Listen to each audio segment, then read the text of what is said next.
حضرت خواجہ غریب نواز رحمت اللہ علیہ اس وقت نماز میں مشغول تھے۔ جیسے ہی فارغ ہوئے لوگوں نے عرض کیا، حالات کا علم ہوتے ہی آپ باہر تشریف لائے اور ایک مٹھی خاک اٹھا کر اس پر آیت الکرسی دم فرمائی اور حملہ آوروں پر پھینک دی۔ جس پر وہ مٹی گری وہ خشک ہو کر سن ہوا کہ حرکت کرنے کی طاقت نہ رہی۔ یہ قدرت و کرامات دیکھ کر خوف و دہشت سے سب پریشان ہو گئے اور قریب ہی راجا کا ایک عالی شان مندر تھا، اس میں پناہ لے لی۔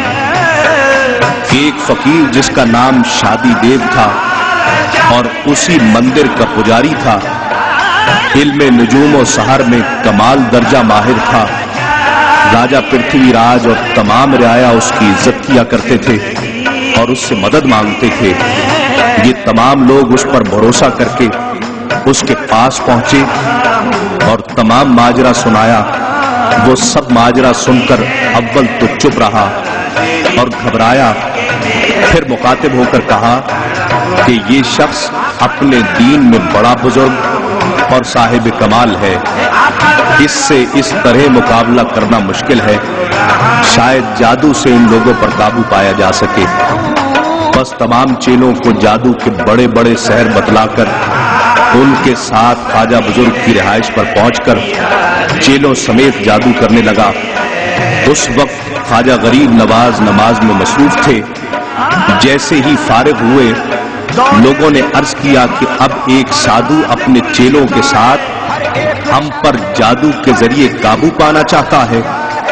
آپ نے فرمایا، اے عزیزو، فکر نہ کرو، خدا ہمارا حامی و مددگار ہے، ان کا سب جادو بے اثر ہو جائے گا۔ اس نے ہماری مدد جیسے ہر وقت فرمائی ہے اور ہم یہاں تک پہنچے ہیں، یہاں بھی ہم پر اسی طرح احسان فرمائے گا۔ یہ فرما کر آپ پھر نماز میں مشغول ہو گئے۔ اتنے میں سادھو ماں ساتھیوں کے ان کے قریب پہنچا۔ جیسے ہی خواجہ غریب نواز پر نظر پڑی سب کی زبانیں گنگ ہو گئیں، سحر و جادوگری یکلخت بھول گئے، جہاں کھڑے تھے وہیں کھڑے رہے۔ جب آپ نماز سے فارغ ہوئے تو ان پر نظر پڑی، جیسے ہی سادھو کی نظر سے نظر ملی وہ آپ کا جمال با کمال دیکھ کر بید کی طرح کانپنے لگا، رحیم رحیم پکارنے لگا۔ اس کے ساتھی اس حرکت سے متعجب ہوئے اور نصیحت کرنے لگے۔ وہ دیوانوں کی طرح ان پر خفا ہو کر ان پر پتھر پھینکنے لگا۔ کئی لوگوں کے سر توڑ دیے اور باقی ڈر کے مارے بھاگ گئے۔ حضرت خواجہ غریب نواز رحمت اللہ علیہ نے اس کی یہ کیفیت دیکھ کر شفقت و مہربانی فرمائی اور اپنے ایک خادم کو پانی کا پیالہ دے کر اس کے پاس بھیجا۔ وہ خادم کے ہاتھ سے لے کر شوق سے پی گیا۔ فوراً پیتے ہی دل سے شرک و کفر کی قدرت جاتی رہی اور دوڑ کر حضرت خواجہ غریب نواز کے قدموں میں جا گرا اور مشرف با اسلام ہو گیا۔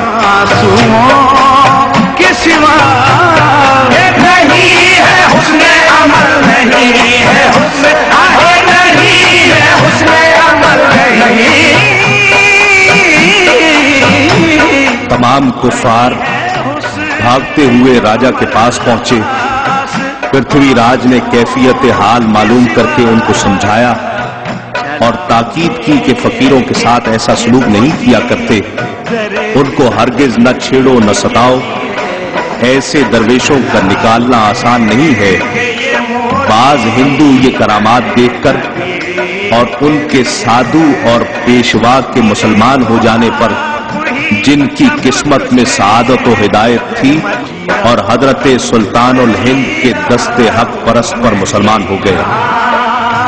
عوام نے کچھ خوف زدہ ہو کر اور کچھ راجہ کے منع کرنے سے مسلمانوں کو ستانا چھوڑ دیا، تاہم دل میں حسد اور تعصب سے پیچ و تاب کھاتے رہے اور کرتے رہے، لیکن ہیبت سے کچھ کرنے کی ہمت نہ رکھتے تھے اور اس فکر میں لگے ہوئے تھے کہ کسی نہ کسی طرح ان فقیروں کو نکال کر باہر کریں گے۔ راجا کو آخر یہ تدبیر سوجی کہ اجے پال جوگی سے جس کا راجا بے حد معتقد تھا امداد طلب کی جائے۔ یہ جوگی شہر سے 3-4 کوس کے فاصلے پر پہاڑوں میں رہا کرتا تھا۔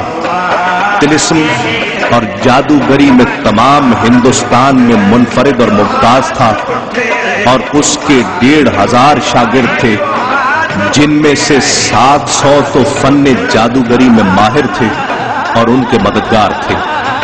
اجے پال جوگی مات تمام شاگردوں کے خواجہ غریب نواز رحمت اللہ علیہ کے مقابلے کے لیے آ گیا۔ حضرت خواجہ غریب نواز کو بھی اس حال کی خبر ہو گئی۔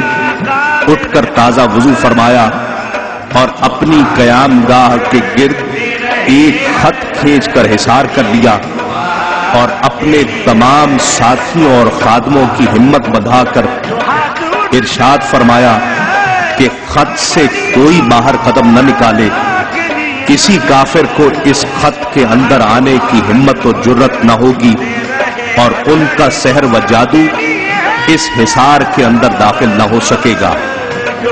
اپنے خدائے بزرگ و برتر پر بھروسہ رکھو، دیکھو خدائے قادر و توانا اپنے مسکین بندوں کی کیسے مدد فرماتا ہے، اور اپنے حبیب محمد مصطفیٰ صلی اللہ علیہ وآلہ وسلم کے دین کو تمام مذاہب پر کیوں کر غالب کرتا ہے۔ آخر جب وہ بدبخت دائرہ حصار کے قریب آ کر سحر و جادوگری میں مصروف ہوئے اور حصار میں داخل ہونے لگے تو کسی کی مجال نہ ہوئی کہ ایک قدم بھی بڑھا سکے۔ جب شور و غل اور جادو وغیرہ حد سے بڑھ گیا تو حضرت خواجہ غریب نواز رحمت اللہ علیہ نے ارشاد فرمایا، اے گمراہو، تمہارا مطلب کیا ہے اور کس لیے تم ہمارے پیچھے پڑے ہو؟ تم کیا چاہتے ہو کہ چند مسکینوں کو ستا کر خدا کے قہر و غضب کو جوش میں لاؤ اور عذاب الہی میں گرفتار ہو تاکہ تمہارا نام و نشان بھی باقی نہ رہے؟ اجے پال جوگی نے اپنے شاگردوں کو حکم دیا کہ جادوگری کے کرتب دکھاؤ۔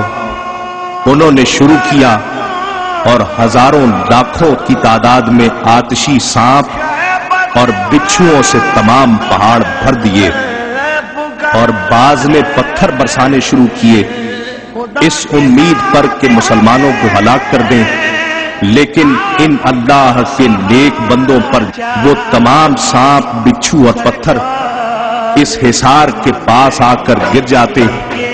خواجہ صاحب نے اپنے خادموں کو حکم دیا کہ بلا خوف ان سانپوں کو پکڑ کر پہاڑ کی طرف پھینک دو۔ جب خادموں نے اس حکم پر عمل شروع کیا اور سانپوں کو پکڑ کر پہاڑ کی طرف پھینکنا شروع کیا تو اللہ کی قدرت سے وہ سانپ اور پتھر جہاں جہاں گرتے ایک سایہ دار درخت وہاں اگ جاتا۔ یہ بات مشہور ہے کہ دیار اجمیر شریف میں چترادل اور برنا نام کے درخت جو بکثرت پائے جاتے ہیں وہ خواجہ غریب نواز رحمت اللہ علیہ کی کرامت کا نتیجہ ہے۔ چنانچہ حضرت خواجہ غریب نواز نے بچھو کو اٹھا کر دفن کر دیا، جس کے نتیجہ میں برنا کا درخت اگایا۔ آج بھی اگر درخت برنا کی لکڑی کو گھس کر بچھو کے کانٹے کی جگہ لگا دیا جائے تو زہر ختم ہو جاتا ہے۔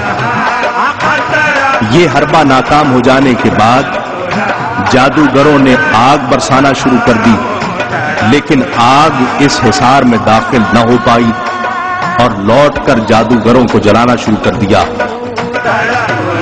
آخر کار اجے پال جوگی اور اس کے تمام شاگرد مجبور ہو گئے، اور اجے پال جوگی اپنے کیے پر بے حد پشیمان ہو کر حضرت خواجہ غریب نواز کے قدموں میں گر گیا۔ آپ نے اس کی خطا معاف فرما کر تھوڑا پانی عنایت فرمایا۔ اس نے اسی وقت پیا، جس کے پیتے ہی دل روشن ہو گیا اور دل سے کلمہ طیبہ پڑھ کر مسلمان ہو گیا، اور اس کے تمام شاگرد بھی حلقہ بگوش اسلام ہو گئے۔